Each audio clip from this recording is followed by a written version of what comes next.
it's time for a new season, and there's not a huge amount to catch you up on, but we'll go through what has happened in the transfer market. And then we've got the Cameroonian Super Cup against Canoniende, so we can claim another trophy.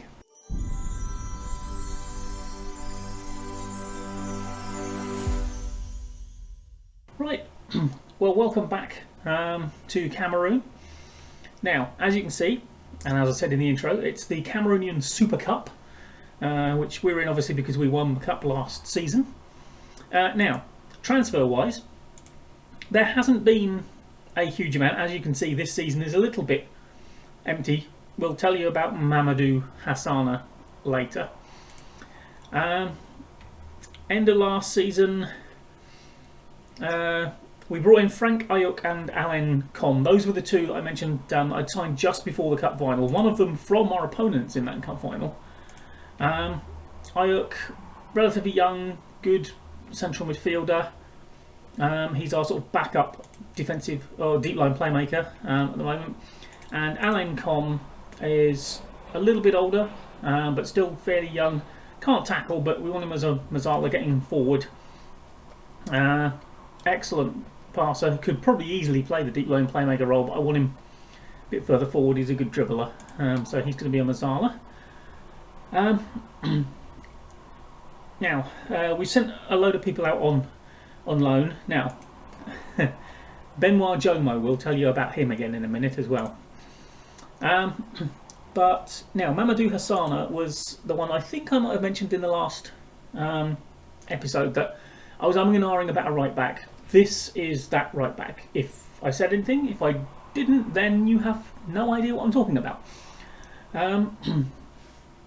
But basically, I wanted someone.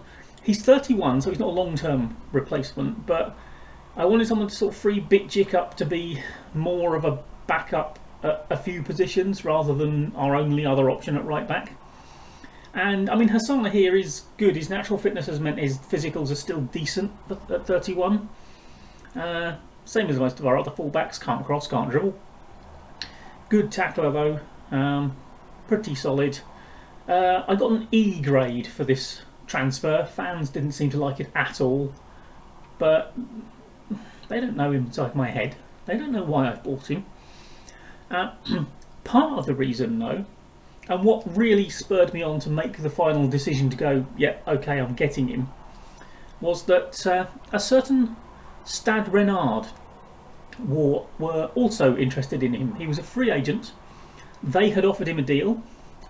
We offered him a deal, and he chose us. You would, wouldn't you? Now, talking of Stade Renard, Mr.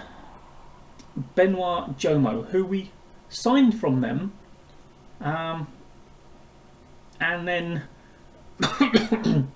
this was a lad who was loaned back out, and it had said, you know, I complained about it before.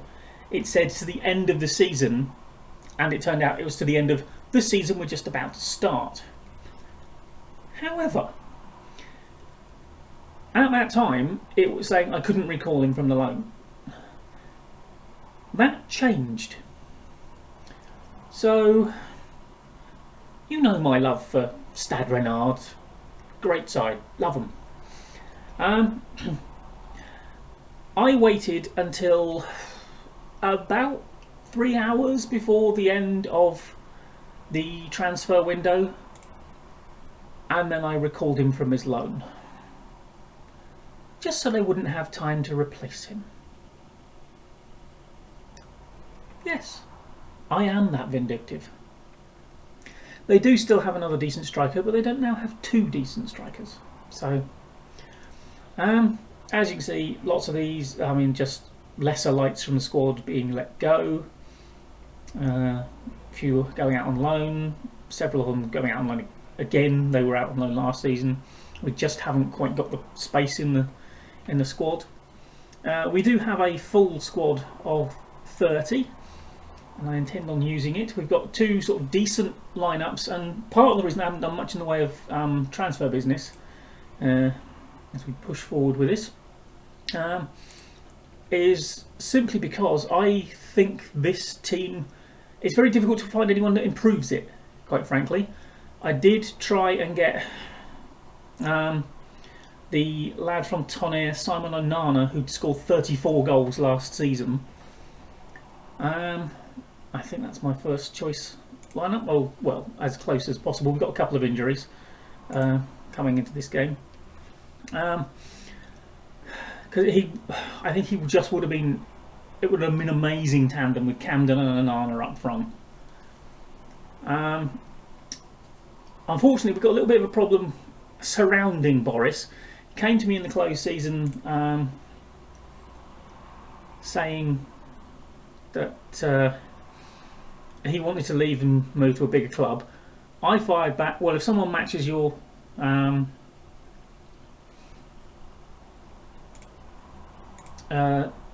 release clause, that's the word I was desperately groping for, then fine, I'll sell you.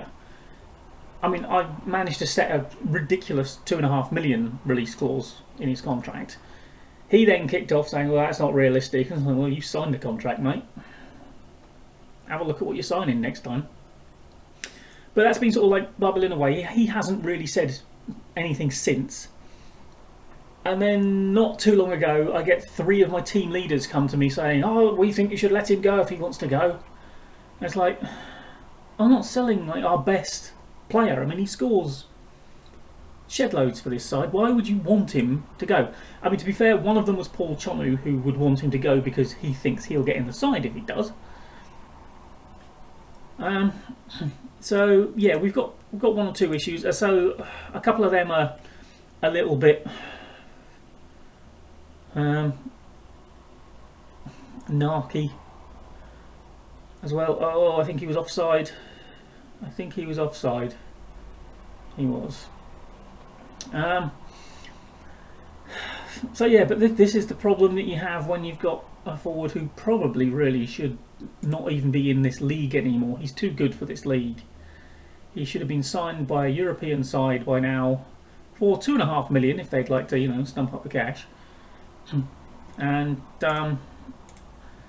he should be developing with much better facilities than we've got in Europe. But he's here, and so he'll do the job he's told to do. Right, we are not playing well. That is not good enough. And you can be as demotivated as you like, Wilfred and Gangham. I have a replacement for you who is motivated by that statement on the bench. Bear it in mind. Right, referee seems to be picking on us a bit. Yep, there's another one booked. Okay. Right, hang on a second. Oh, yeah, it's distributing. I don't know, maybe it was just a clearance rather than, you know, a goal kick, which should be going to our fullbacks.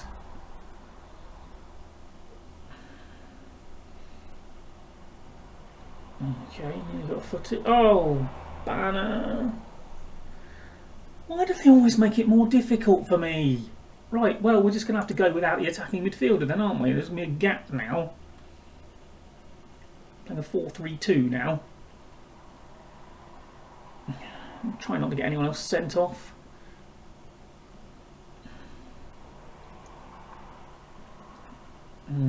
Okay, well, brilliant.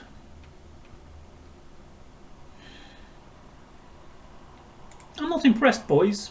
You've had a lot of easy friendlies to get you used to playing and get you match sharp, and then you put out this performance when it actually matters. I mean, it doesn't really matter that much. I mean, it's only in Super Cup, which, let's face it, never counts for anything. Claimed as a trophy by those who don't win proper ones. Right. Well, Chonu, you're going to have to go on. Why are you so unsharp, Chonu? You've been playing half the pre-season. Get on there and sort your life out. Right, Kingate's going to have to come off because he's more tight, although Com is playing really badly.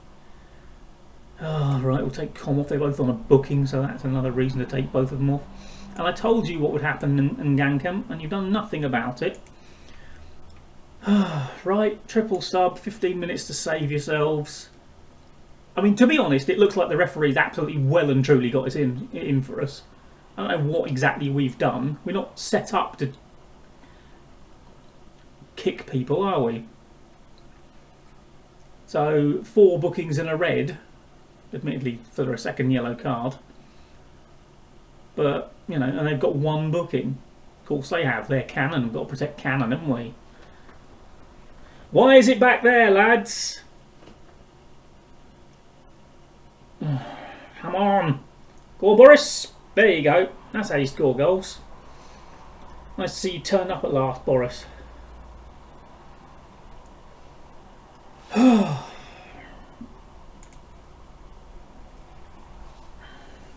With our only shot on target, we've actually FM'd them so far, although, well, are we actually going to steal it? No, this is their chance.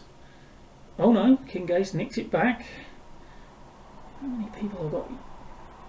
Oh, that was almost a good cross. Right, oh no, this might be their chance still. Oh, it's been hoofed over. Din Din gets it back. Well, still knocking the ball around nicely. Oh, God. What is this highlight game? Why did it start 3 hours before anything actually happened? There you go. Could have started from there, couldn't we? It's a penalty. It's a penalty in the 94th minute. Chonu, I think, will take it. Din Din took the last one, but Chonu is a penalty taker. He is taking it. He was the man fouled. He's come on as a sub and he's missed it, but he's tucked home the rebound. And I'm getting excited about a trophy that I said was worthless, but it's not worthless anymore because we're going to win it. Just, oh, well, oh, the highs and lows of football in about 3 seconds. Don't you dare. Don't you dare. Why are we still playing, referee? Oh my God. We can't celebrate for that long. Well, it's another trophy celebration. We're not watching this one. It's really not worth it. Yes, let's get to the dressing room with the trophy. Thank you. I mean, honestly, I would kind of like to say I don't really like what I saw, but I suppose we did fight back from 1 down with 10 men, so...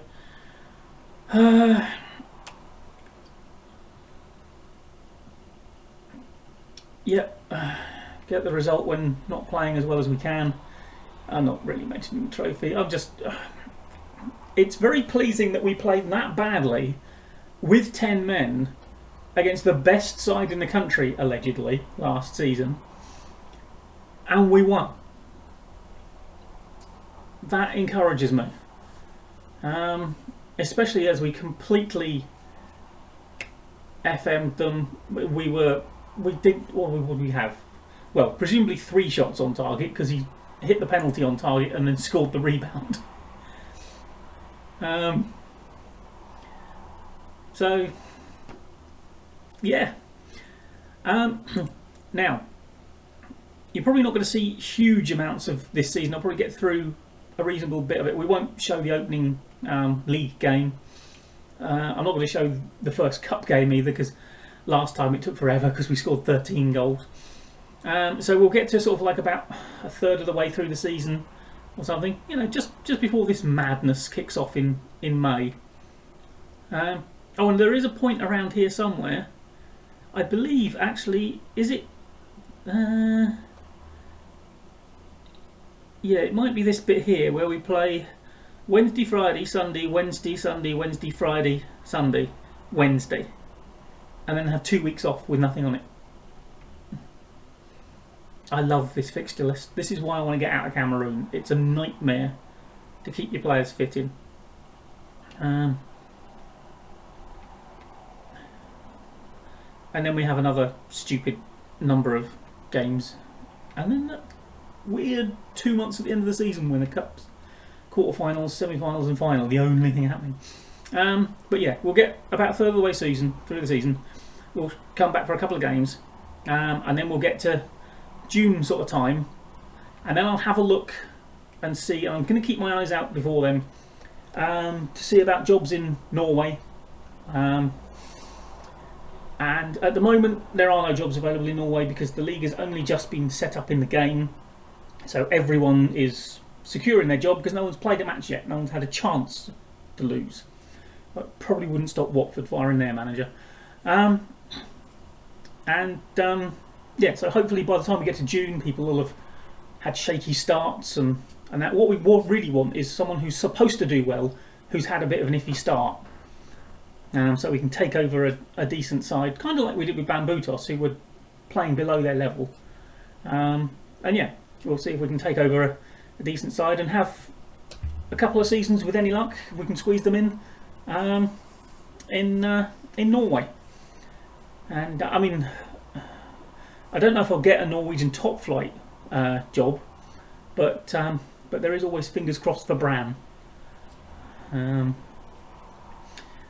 But yeah, anyway, this is hopefully going to be a bit of a shorter one. So thanks for joining me. Like, comment, and subscribe, and I will see you next time. Bye bye for now.